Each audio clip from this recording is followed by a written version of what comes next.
Olá, gente, tudo bem? Sejam muito bem-vindas aqui a mais um vídeo no meu canal sobre soberania integral. Hoje eu vou contar para vocês por que talvez se você está deixando todo o seu dinheiro, que você acha que você está investindo, que você acha que está rendendo, que você tem a impressão de que você está ganhando dinheiro, na verdade pode não ser bem assim, né? Quando você deixa ele simplesmente na caixinha do Nubank, tá? Bom, se você gosta desse tipo de assunto, quer entender um pouco mais sobre como investir com segurança, como investir realmente em ativos que façam sentido, para que você possa criar mais autonomia financeira e mais autonomia, né, na sua vida em todos os sentidos, já me segue aqui no canal. Eu sou a única pessoa que você vai achar nesse mercado que é capaz de te dar uma aula sobre economia no meio de um jardim bonito, que não está ostentando na Faria Lima, né, que na verdade está investindo o próprio dinheiro, inclusive para conseguir uma infraestrutura de autonomia para sair desse sistema e não para se adequar a ele. Então, sejam muito bem-vindas.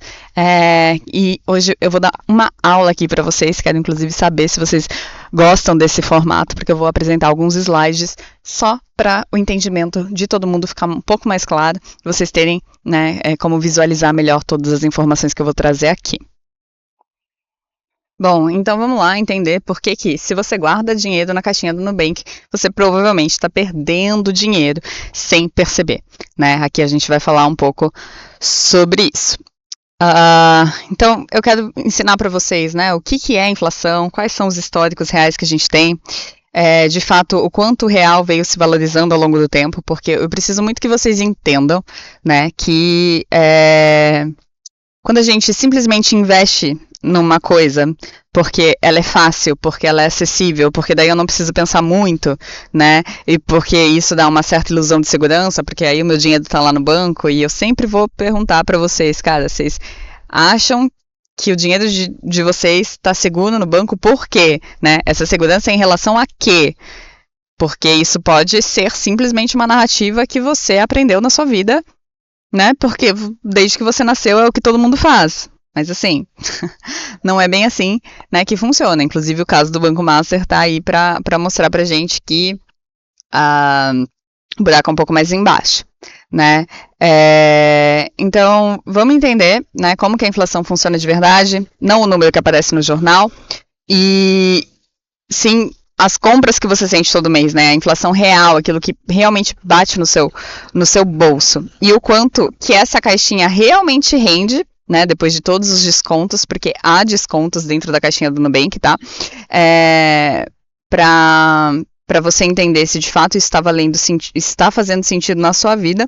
E também o que as pessoas que de fato estão construindo patrimônio, né? Que de fato estudam, que de fato já têm, né, um patrimônio construído, estão fazendo para proteger o dinheiro delas ao longo do tempo, que com certeza não é deixar na caixinha do Nubank, tá bom? Então vamos lá. Bloco 1. O que é inflação? Tá? Dados históricos do Brasil. Isso aqui não é voz da minha cabeça, isso daqui é dados. Vocês podem pesquisar e vocês vão se dar. Vocês vão bater, né, com esses números. Primeiro, a maioria das pessoas sabe o que é inflação. É quando as coisas ficam mais caras, né? Mas poucos entendem a escala real do que vem acontecendo, cara.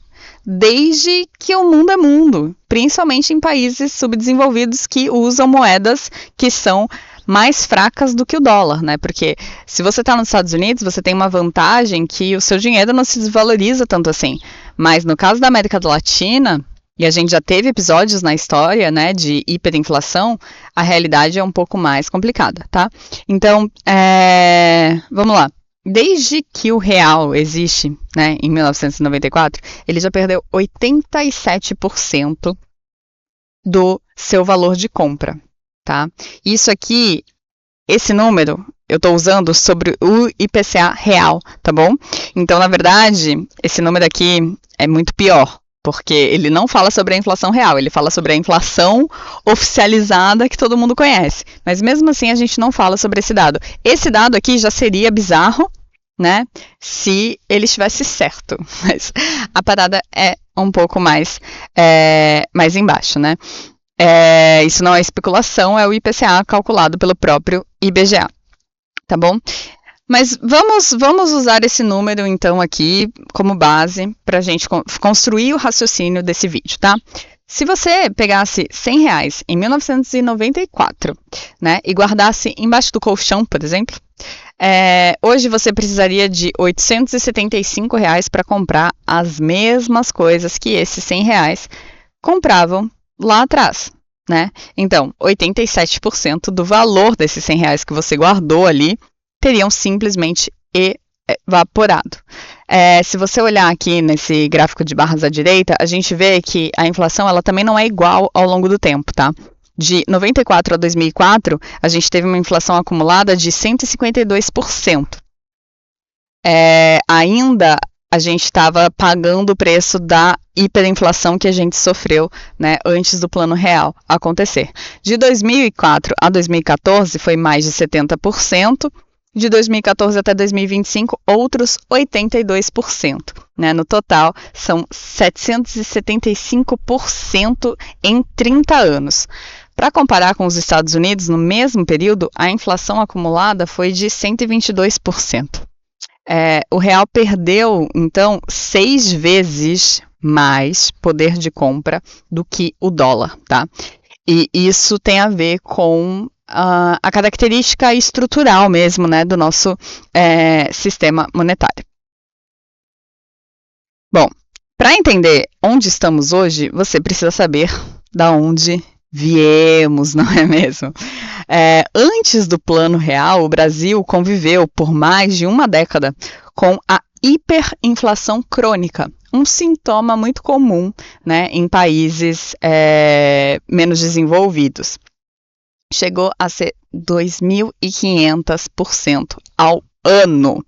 Isso significa que o que você comprava com R$100 em janeiro custava R$2.600 em dezembro do mesmo ano, né? Só para a gente ter uma comparação que visualmente fica mais fácil da gente comparar. As pessoas corriam para o supermercado no dia do pagamento porque no dia seguinte os preços já estavam diferentes. Então você precisava comprar hoje para garantir, né, porque amanhã a parada você poderia já não conseguir comprar, né? Então, quando o Plano Real ele entra em vigor em 94, a gente dá um suspiro, né? A gente tem uma queda brutal da inflação e isso ajuda, né, as pessoas a se sentirem mais seguras. E é por isso também que a nossa geração não tem mais tanto contato com esse medo, assim, parece que o fantasma da inflação passou, e de fato a gente não está no mesmo contexto histórico, mas pessoas que já viram moedas nascendo e morrendo, e o Brasil já teve 6 moedas nos últimos 60 anos, sabem que, assim, ou deveriam saber, né, que a gente usa um dinheiro que não é lastreado em nada, que é lastreado simplesmente em confiança, não costuma dar certo a longo prazo, né? A gente teve algumas crises pontuais também, né? Em 2002, em 2015 para 2016 também, né? Que foi um período aqui com uma inflação de recessão e crise fiscal. Em 2002, uma crise cambial e eleitoral, porque crises eleitorais também geram inflação. Mas muita atenção a essa última coluna aqui, tá? Porque hoje, em 2026, aqui tá 2025, mas é porque, enfim, a gente fala do dado acumulado do ano, né?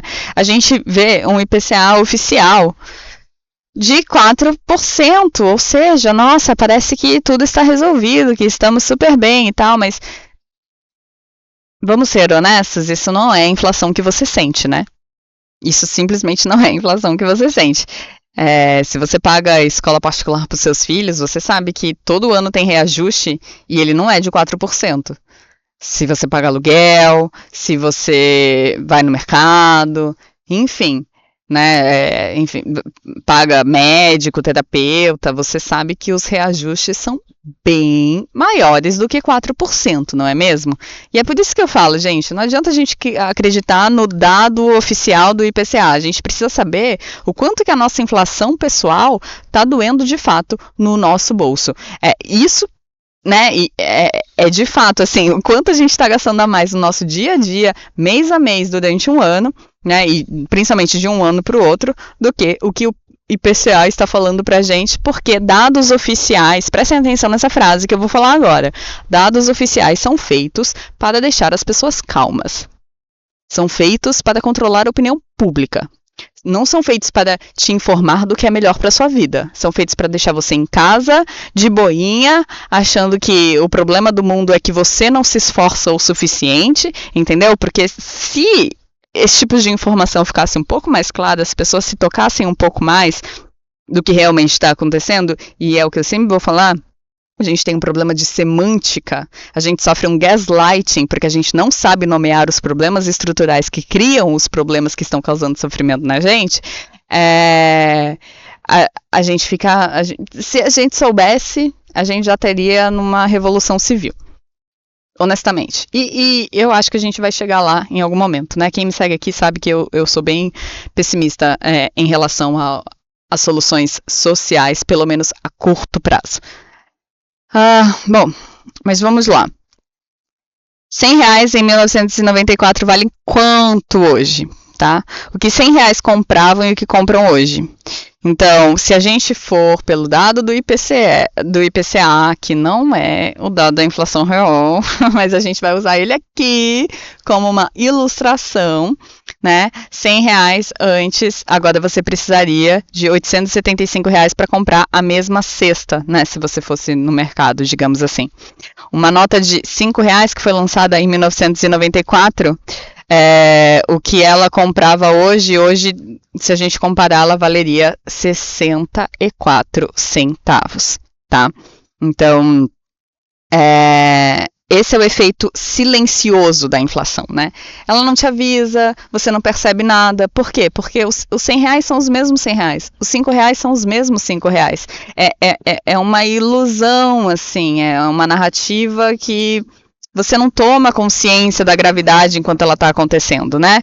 Você vai vendo, seu dinheiro está perdendo valor de compra, aí você tenta trabalhar mais, você tenta correr atrás, você acha que o problema é com você, quando o problema de fato é estrutural, tá? E é aqui que começa a questão da caixinha, porque a pergunta não é se a caixinha rende, tá, gente? A caixinha rende.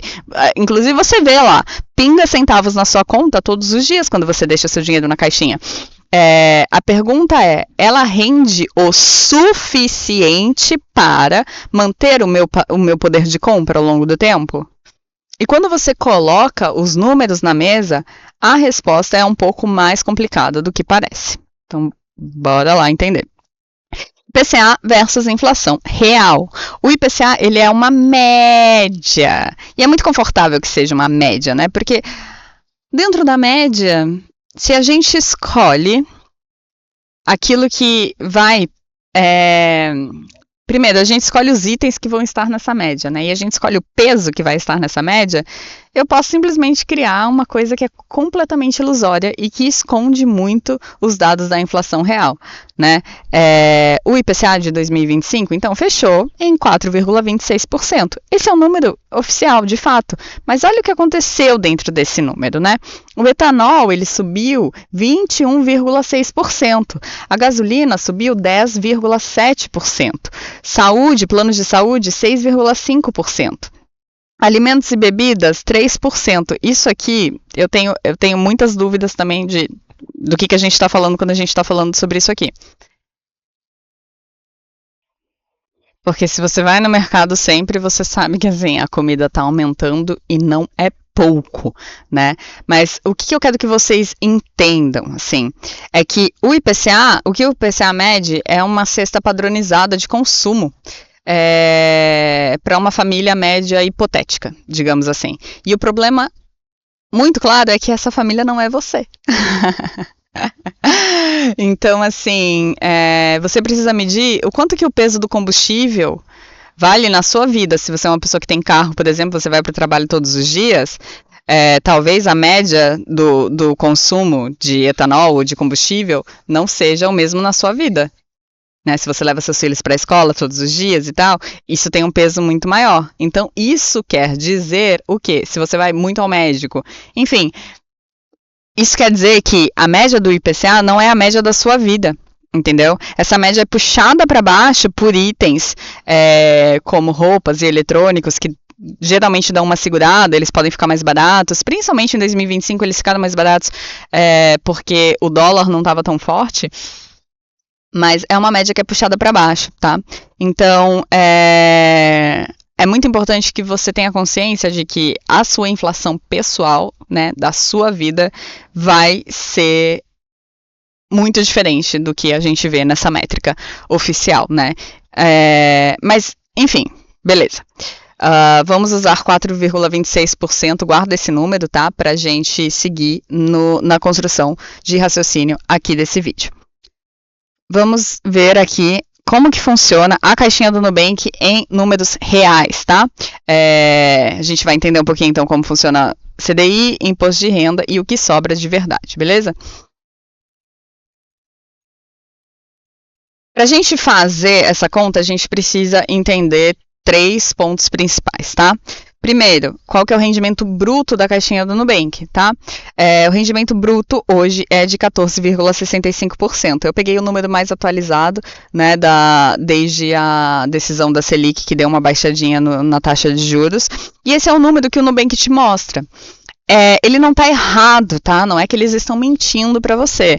Mas, como tudo que você assina no banco sempre tem entrelinhas, e faltam alguns descontos, e não só descontos, mas raciocínio mesmo, né? Uma construção de raciocínio em relação a como que isso aqui funciona.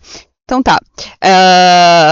Um desconto bem importante, que é a etapa 2, para a gente entender se a sua caixinha do Nubank realmente está valendo a pena, é a gente pensar no quanto que isso está rendendo depois do imposto de renda, tá? A caixinha do Nubank, ela é uma RDB, então ela está sujeita à tabela regressiva do IR, tá bom? Então, se você fica 12 meses, né, com o seu dinheiro rendendo lá, você vai pagar 20% dos seus rendimentos no seu imposto de renda. Ah, Yasmin, mas eu não declaro imposto de renda. Não importa, esse imposto é retido na fonte, eles não te perguntam, é uma coisa automática, beleza? Então, desses 14,65% ao ano, que seriam brutos, você paga 20% de imposto sobre o rendimento. E sobram, então, aproximadamente 11,7 líquidos ao ano, beleza? Outro cálculo que você precisa fazer para entender se a caixinha está rendendo bem na sua vida é o cálculo da sua inflação real. Você vai precisar sentar e entender, cara, meu condomínio aumentou tantos por cento, meu aluguel aumentou tantos por cento, a escola do meu filho aumentou tantos por cento, as minhas compras, a minha academia aumentou tantos por cento. Então, a minha inflação real não é 4,5%, né? A inflação real, muitas vezes, eu acho que é muito... Assim, é muito normal, seria muito normal a gente falar que uma família normal, um ser humano, não seria nenhum exagero, tá? Hoje em dia, no Brasil, você calcular uma inflação real de 10%, pelo menos 10%. Gente, eu tô assim... Eu tô fazendo um vídeo, assim, educativo, eu não quero alarmar ninguém. Eu vou usar 10% sendo boazinha, tá? Mas vai dar uma olhada aí nas suas contas, que talvez você se surpreenda. Mas vamos usar aqui 10% como uma base, tá? De 6 a 10% do seu custo de vida, eu acho que não é nenhum exagero, tá? Então, isso significa que eu vou ter que pegar esses 14,65%, eu vou ter que tirar esses 20% que incide sobre o IR. Nisso, vai sobrar 11,7%. E depois eu vou pegar o que? A minha inflação real, que é 10%. Então, vai sobrar o quê? 1,7%. Então, quer dizer, quando eu deixo meu dinheiro na caixinha do Nubank, na verdade, não tá rendendo quase 15%, na verdade, está rendendo 1,7%, e na verdade eu estou deixando o meu dinheiro num banco que é uma fintech, que pode quebrar a qualquer momento. Tudo bem que a caixinha, ela é, enfim, garantida pelo FGC, mas vai lá falar com a galera do Banco Master se eles estão recebendo o dinheiro deles de volta, porque isso aí ainda vai virar uma confusão gigante. Então, assim, será que é seguro mesmo isso? Tipo, tá rendendo, mas quando eu coloco os números na mesa, não parece que tá fazendo tanto sentido essa conta assim, não. E essa tabela aqui que eu tô usando, gente, de novo, eu tô falando de 10% de inflação pessoal porque eu sou legal, porque talvez não seja, E eu tô também falando de uma Selic alta, tá? Eu tô falando de uma Selic a 14,65%, porque isso aqui pode cair. E se isso aqui cair, todos esses números caem junto, tá? Inclusive esse número final aqui. Então, assim, eu acho que precisa dar uma olhada nisso aí, tá? Para entender um pouquinho também sobre o IR, eu acho que é legal a gente olhar a tabela completa, que é quanto menos tempo você deixa o seu dinheiro investido, mais imposto você paga, tá? Então, até 180 dias, você paga 22% de IR, não é nem 20, né? De 181 a 360, aí beleza, são 20 dias, depois isso vai ficando menos, né? Depois disso, a gente já paga 17% até chegar em 15%, se você passa aí dos 720 dias, o que dá 2 anos, mais ou menos, né? Então, por isso também que é uma coisa importante de você pensar sobre seus investimentos, gente, mesmo que seja uma caixinha do Nubank.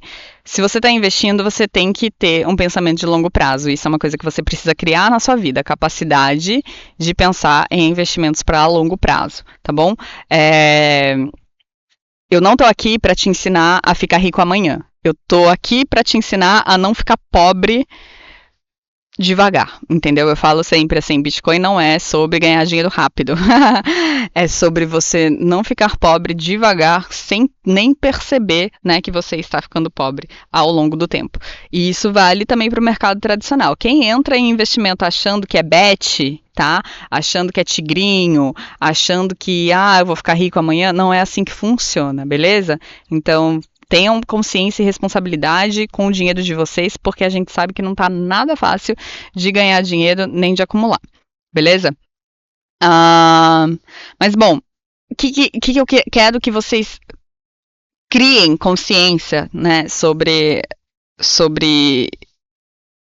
quais tipos de investimento, então, que realmente deveriam fazer sentido na vida de vocês. Na minha opinião, e na opinião de vários analistas, né, você precisa, para você conseguir, para fazer sentido você estar investindo seu dinheiro, né, para você estar colocando seu dinheiro em algum lugar, você precisa de pelo menos 15% de rendimento, mesmo depois dos descontos, tá?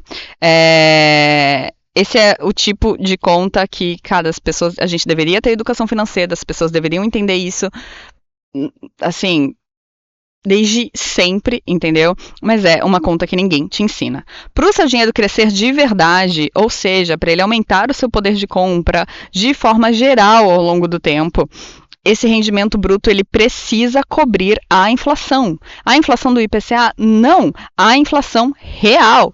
Então, não adianta, entendeu? Você guardar o seu dinheiro numa poupança, você guardar o seu dinheiro num investimento que não vai ter isso, porque senão você fica só com o pensamento de que eu preciso gerar. Só que se a inflação real não acompanha o quanto você está rendendo, não adianta, entendeu? Você pode gerar o quanto você quiser. Você pode gerar 5 milhões. Tá, mas se a inflação real for de mais de 10% ao ano, isso quer dizer que quando você chegar lá na frente na sua vida e se aposentar e quiser viver de renda e tudo mais, os seus 5 milhões vão fazer o que exatamente? Hoje em dia, honestamente, com 5 milhões, tu mal compra um apartamento em São Paulo, tipo, um apartamento massa mesmo, assim. Cara, tem muitos lugares que você não compra mais, você tá comprando um apartamento ali de um quarto, né, num bairro mais nobre, assim. Então, realmente, assim, vocês precisam começar a perceber que vocês precisam vocês precisam estar com rendimentos que rendam mais do que 15% para o seu dinheiro crescer de verdade. Se não, cara, ele tá lá rendendo, mas na verdade o seu poder de compra está se desvalorizando tanto que no final do dia, apesar do número, do nominal, do númerozinho na tela, né, dessa grande viagem, dessa grande abstração e dessa grande narrativa daquilo que a gente chama dinheiro hoje, por mais que o número seja alto, ele não compra mais as mesmas coisas que ele comprava antes. Eu moro numa cidade que há 20 anos atrás os terrenos custavam 5 mil reais. E não é zoeira. Eu quero chorar toda vez que alguém me conta isso. Custavam 5 mil reais. Agora tu não compra um terreno aqui por menos de 500 mil. É disso que eu tô falando. Não adianta você ter um número grande que não compra nada. Compreende? Então tá. Então guarda esse número que um investimento só vai fazer sentido se ele render no mínimo 15% ao ano. Se ele tiver um histórico de rendimento de 15% ao ano, ainda que tenha anos que ele possa ser volátil, que ele possa render um pouco menos ou que ele possa render um pouco mais, a média tem que dar 15% ao ano para você realmente estar protegendo, para você estar empatando com a inflação. Entendeu? Para você não estar perdendo dinheiro. Se você quiser ganhar dinheiro, esse investimento ele precisa ser mais ainda do que 15%. É isso que eu preciso que vocês entendam. Ok? Que é exatamente o que eu tô falando. Que é exatamente o que eu tô falando aqui. E aí eu coloquei, né? Aqui a Selic é possível você conseguir 15% na renda fixa. Mas quando a Selic cai, esses rendimentos não estão, e aí você precisa olhar qual rendimento que não vai incidir imposto de renda, enfim, não dá para só ficar na caixinha do Nubank achando que você está arrasando, tá? E também, assim, 15% já falei, 15% é só para você proteger, não é para você ganhar, tá? É isso que precisa ficar claro, beleza? Bom, e por que os ricos investem, gente? Por que as pessoas que já têm patrimônio, elas realmente investem o dinheiro delas, elas realmente estudam o mercado financeiro, elas não deixam o dinheiro parado? Bom, porque elas sabem que dinheiro parado perde valor. Entendeu? É isso. Por que rico investe em imóvel? Por que rico investe em obra de arte? Por que rico investe no mercado de ações? Porque eles sabem que dinheiro na poupança e dinheiro no CDI, na verdade, está perdendo valor. E como eles não precisam gastar todo o salário deles para comprar comida, eles conseguem guardar esse dinheiro e fazer ele se valorizar ao longo do tempo. E isso é uma habilidade que todas as pessoas precisam começar a ter. A habilidade de fazer dinheiro dormindo. Porque quando você aprende a investir dinheiro no mercado de ações, no mercado cripto, em FIIs, em imóveis, você está fazendo dinheiro dormindo. Você vai dormir e o seu dinheiro rende. Você não precisa ter mais horas do seu trabalho, você não precisa investir mais esforço, você precisa simplesmente deixar o tempo passar, tá bom? Vamos ver o que temos aqui embaixo. Dá uma olhada nesse gráfico aqui. A gente vai ver o retorno acumulado entre 2000 e 2022, tá bom? Período de 22 anos, isso aqui são dados reais. Então, a poupança rendeu. Ai, gente, a poupança é sacanagem, né? A poupança rendeu 7,1%. O dólar rendeu 172% em relação ao real. O IPCA da inflação rendeu 310%. As ações, 542%. E o CDI da renda fixa rendeu 1.261%, o que é uma anomalia, tá? Que também é preço do Brasil, né? Por isso que os empreendedores vivem falando, né, que no Brasil é muito difícil porque os juros são muito altos, porque isso aqui parece genial, né? Mas isso aqui favorece quem? Favorece o pequeno empreendedor, o cara que está precisando de um empréstimo para financiar o teu carro, o cara que quer comprar a sua casa e vai ter que pagar juros super altos ao longo do tempo? Não, não favorece essas pessoas. Isso favorece quem já tem grana e pode deixar o dinheirinho ali na renda fixa só fazendo dinheiro enquanto está dormindo, tá? Mas isso são coisas que eu preciso que vocês saibam, que as pessoas que têm dinheiro sabem. Dinheiro parado perde valor para a inflação todos os meses. Ações representam participação em empresas reais. Imóveis sempre se valorizam, ou quase sempre se valorizam acima da inflação, né? Historicamente vem sendo assim. Obras de arte, ouro e Bitcoin preservam riqueza por serem escassos, e tudo aquilo que é escasso é valioso, é reserva de valor de verdade. Quem tem muito dinheiro mesmo, gente, que tem, assim, tem muita obra de arte. Muita obra de arte. Por quê? Porque é uma forma de preservar patrimônio. Uma forma muito boa de preservar patrimônio se você souber fazer isso, né? Então, quem investe não precisa de salário para enriquecer. Quem investe simplesmente sabe fazer dinheiro dormindo, tá? Os imóveis, eles, cara, historicamente, né, eles superam a inflação com folga, assim, né? E é por isso também, e isso é uma outra coisa que vocês precisam entender sobre inflação real. Vocês acham que os imóveis da cidade de vocês estão crescendo 4,26% ao ano, como o IPCA diz? Não tá, né? Você sabe disso, eu sei disso, eu sei que se você sabe também, que você não precisa ser nenhuma gênia em matemática para entender a construção desse raciocínio aqui, né? Então, em 2024, o índice da tabela FIPE, digamos assim, dos imóveis, registrou mais 7,73% contra o IPCA de 4,83%. Depois, em 2025, foi 6,52%. E no final do ano, esse dado já estava em quase 7%. Tá? É claro que tem várias cidades em que isso é muito, muito, muito maior. Mas, de novo, gente, eu tô mostrando aqui para vocês dados suavezinhos, porque eu não quero que esse vídeo vire um vídeo sensacionalista. Eu quero só que vocês entendam como é que a inflação real, os dados que a gente vê, são dados para manter a gente calmo e sem entender direito o que está acontecendo com o nosso dinheiro, tá? Mas vamos lá, vamos falar então sobre soluções. Soluções, quais são as soluções, Yasmin? Gente, em um mundo em que o dinheiro se desvaloriza estruturalmente, porque as coisas ficam mais caras, porque é uma moeda fraca que se desvaloriza, que tem risco cambial, que se desvaloriza em relação ao dólar, que é de um país em desenvolvimento, que é emitida por um banco central que muitas vezes não tem responsabilidade fiscal, que faz parte do financiamento de um Estado que tem zero responsabilidade fiscal, que gasta muito mais do que arrecada. E, enfim, o problema do Brasil não é nem um problema de arrecadação, né? Mas eu não vou nem entrar em política aqui, porque senão eu vou ficar com raiva e falar de política, na minha opinião, não é propor soluções, é só falar o que as pessoas já sabem e ficar com raiva.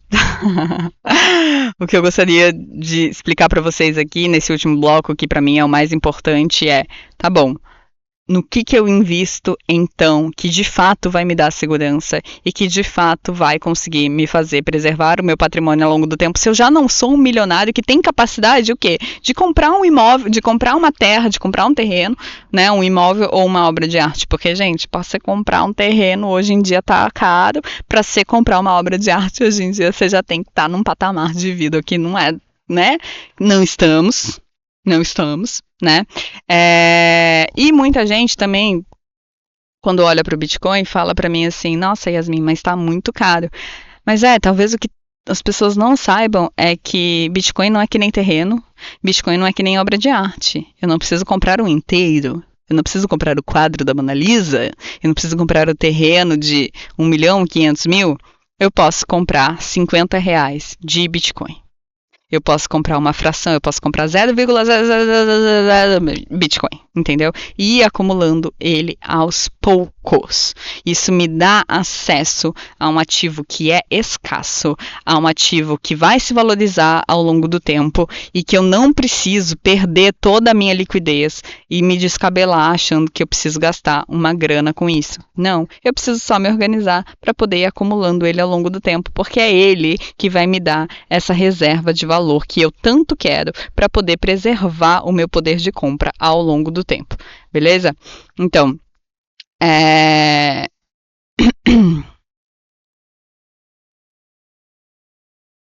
a gente precisa entender, gente, que a gente vive num mundo de sistema fiduciário e num sistema de mundo fiduciário, de moedas fiduciárias. O que são moedas fiduciárias, Yasmin? São moedas emitidas por um banco central, como o real, como o dólar, como o euro, como o yuan, como, enfim, todas essas moedas, né? E aí tem uma pergunta que a gente precisa começar a entender, que é: essas moedas podem ser fabricadas indefinidamente? Elas podem. Essa é a grande diferença dela para os ativos escassos. Essa é a grande diferença do Bitcoin, do ouro e de uma obra de arte para o dinheiro fiduciário, né? Porque um terreno, eu não tenho como... Tem um limite, né? A terra tem um limite. O ouro tem um limite. A terra tem um limite. O Bitcoin tem um limite. O código tem um limite. Agora, obras de arte...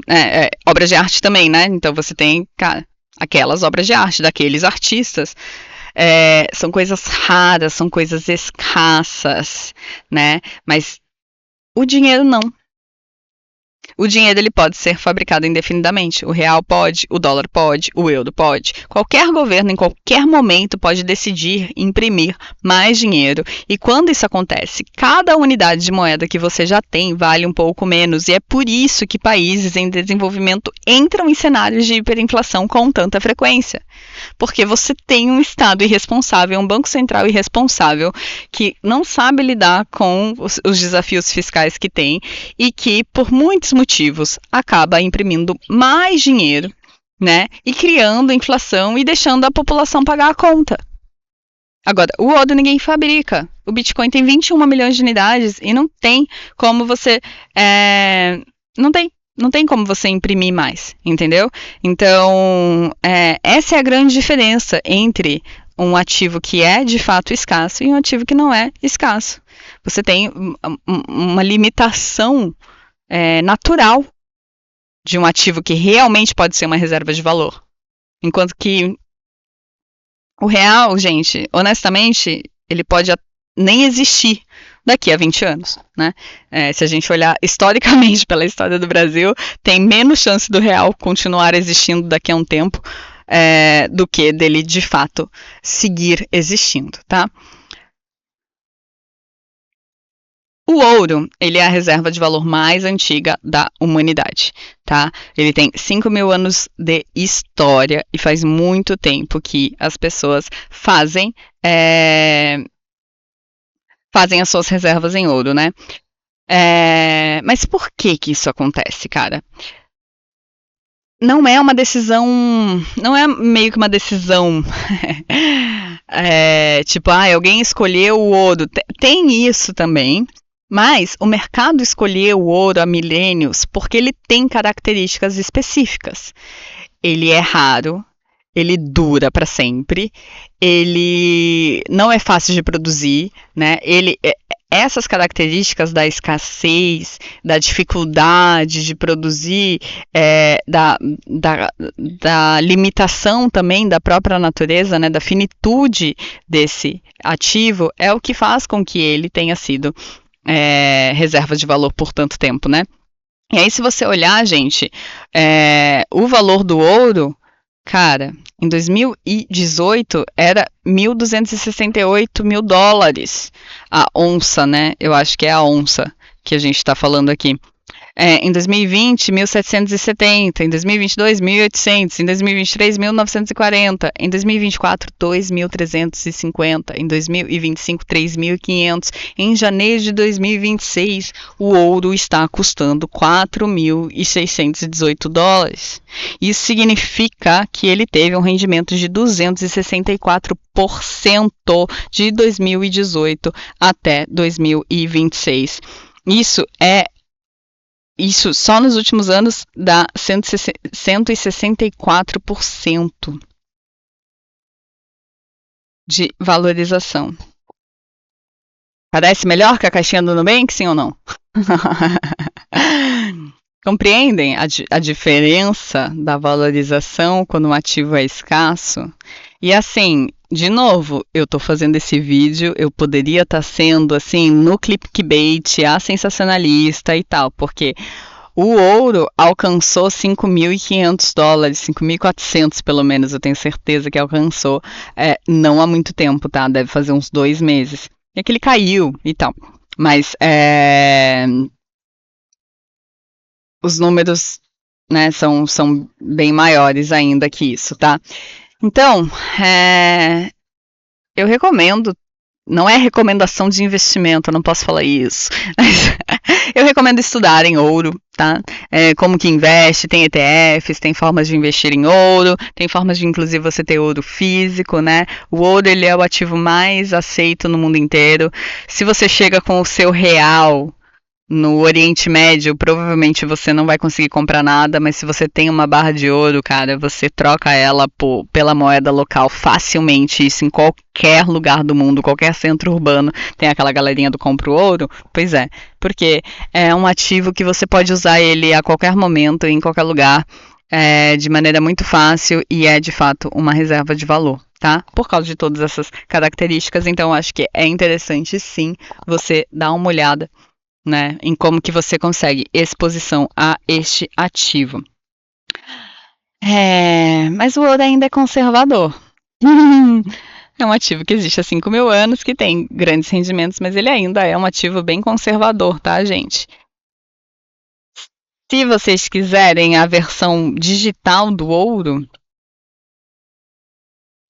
existe o Bitcoin, que é o que a gente chama de ouro digital, né?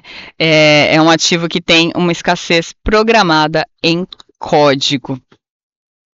Enquanto o ouro tem uma escassez que a gente entende que existe, tá, não vai ter ouro para sempre, ele é difícil de produzir, a gente precisa ter mais minas de ouro para poder achar mais ouro e tal. Ele é um pouco menos finito do que o Bitcoin. Por quê? Porque se eu tiver bastante dinheiro e se eu achar, eu posso conseguir mais ouro. E se eu consigo mais ouro, e eu tenho mais ouro no mercado, é igual ao dinheiro. Se eu tenho mais dinheiro no mercado, esse dinheiro vale menos. Se eu tenho mais ouro no mercado, esse ouro também vale menos, porque é a lei da oferta e demanda. O ouro, a real é que assim, a gente ainda não sabe quanto dele existe no mundo e o tempo inteiro a gente está achando mais ouro, né? Esses dias eu vi, inclusive, que acharam ouro na Amazônia, estão querendo fazer uma mina de ouro lá, enfim. O Bitcoin não, cara. O Bitcoin não tem como. São 21 milhões de unidades. Para sempre, e não tem empresário, não tem mineradora, não tem governo, não tem raio que o parta, que Jesus, que ET, que desça nesse planeta que vai mudar isso, tá? E é exatamente por isso que o Bitcoin acaba tendo ele acaba abarcando todas as características do ouro, né, em relação à escassez, mas ele acrescenta algumas mais, porque o Bitcoin ele é muito mais fácil de se transportar do que o ouro, porque o Bitcoin é muito mais fácil da gente trocar do que o ouro, ele é digital. E o ouro, apesar de existir há 5.000 anos, gente, a gente está vivendo num mundo cada vez mais digitalizado, né? A gente está vivendo no mundo da era dos robôs, da inteligência artificial. Eu acho muito difícil que bot vá usar ouro para negociar, né? Eu vejo um futuro tecnológico em que vai ser muito mais fácil a gente usar cripto, né, na economia do que a gente usar ativos físicos. Então, assim, a gente realmente precisa olhar com muito mais carinho para o ouro, tá? Aqui eu coloquei os números. Eu não gosto de olhar o número do Bitcoin em reais, mas aqui a gente colocou para ficar um pouco mais acessível para as pessoas, né? Mas só para vocês entenderem, em 2020, uma unidade de Bitcoin estava custando 35 mil reais. Em 2026, uma unidade de Bitcoin está custando 370 mil reais. É o ativo que mais rendeu nos últimos anos e assim é incomparável, entendeu? Absolutamente incomparável. Outras coisas importantes, né? Diferenças entre ouro e Bitcoin. A gente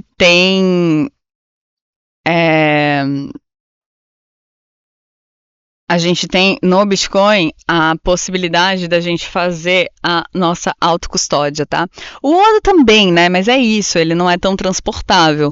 O Bitcoin, se você precisar fugir de algum lugar, de uma guerra ou de alguma coisa assim, você pode simplesmente ir embora, né, com Bitcoin, entrar em outro país tranquilamente e tal. Se você tiver ouro em barra física, por exemplo, teve uma guerra, você não tem mais acesso aos seus ativos no banco. O banco confiscou, cara, deu errado, deu M. E aí você tenta entrar num outro país cheio de barras de ouro no seu porta-mala, querido. Você vai sofrer na alfândega, tá? E o Bitcoin ninguém tem nem como saber, entendeu? Que você está entrando nesse país. Você manda Bitcoin para a China a hora que você quiser, você faz o que você quiser.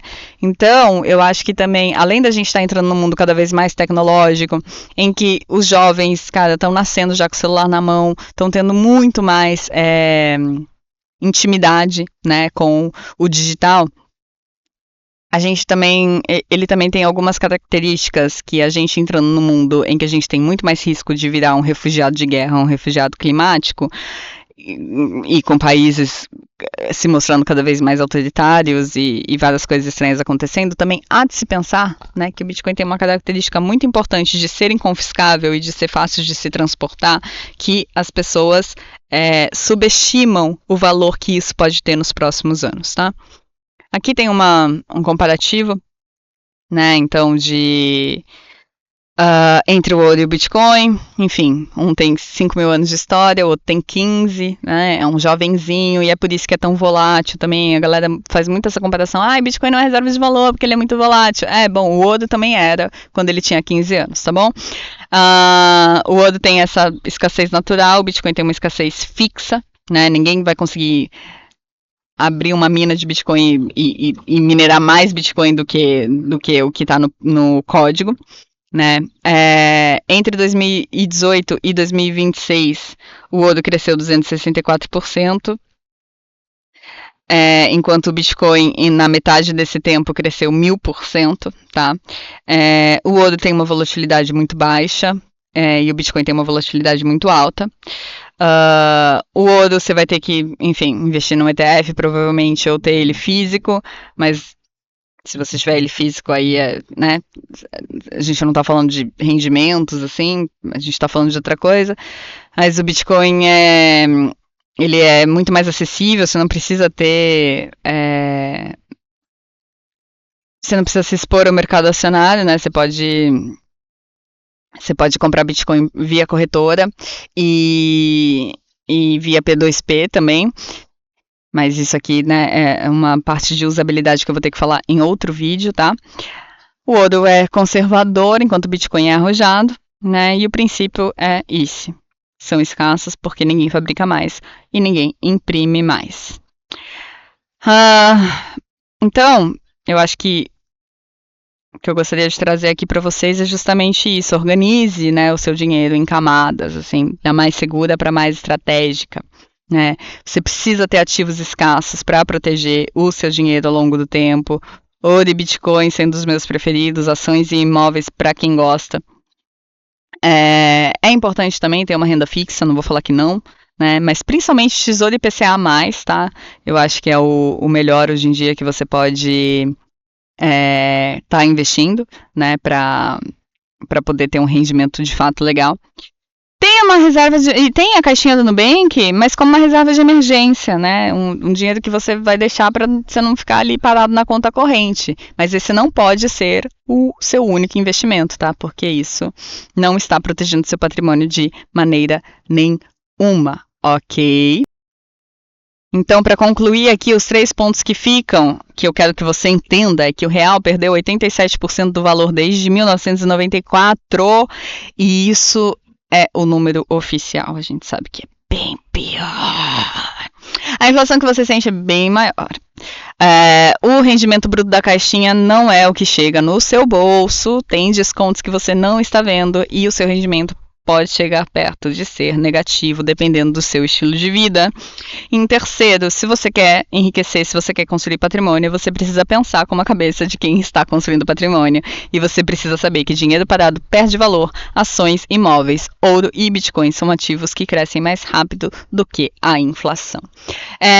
Se você gostou desse vídeo, se te trouxe clareza, se você quer saber mais sobre essas coisas de uma pessoa conectada, né? Eu não tô aqui pra... Gente, eu não tô aqui pra ficar brincando de trade, eu não tô aqui pra ficar te prometendo nada, entendeu? Eu só quero que você entenda como que você cria uma infraestrutura pra ter mais soberania na sua vida. Por favor, me segue aqui, me segue no meu Instagram também. Vamos conversar. Aqui embaixo eu vou deixar o link, o formulário para as inscrições da mentoria Soberania Integral para você se sentir muito mais capaz, mulher, de gerir o seu patrimônio, de realmente ser dona da sua própria vida, de ser protagonista da sua vida em todas as camadas, inclusive a financeira, mas não só, eu trago várias outras coisas lá dentro. Vai ser um prazer te receber nessa nova turma. As vagas são limitadas, real, tá? Eu já tenho um númerozinho assim na minha cabeça e não vai passar disso porque eu quero conseguir atender vocês todas com muita qualidade. A primeira coisa que a gente faz nessa mentoria é eu parar com você e te dar uma consultoria financeira individual para a gente olhar como que tá aí a sua vida e já fazer um planejamento, cara, hoje, de o que você vai fazer para tirar esse dinheiro da caixinha do Nubank e começar a investir em ativos melhores, tá? Isso a gente faz no individual. E no grupo, a gente olha para essas outras camadas de soberania que a gente precisa criar nesse momento, né, para ter uma vida mais soberana. Então, o formulário está aqui embaixo, deixo o formulário também do meu livro, se você quiser conhecer um pouco mais sobre a minha história. E é isso, se você ficou até aqui, muito grata, e a gente se vê no próximo vídeo.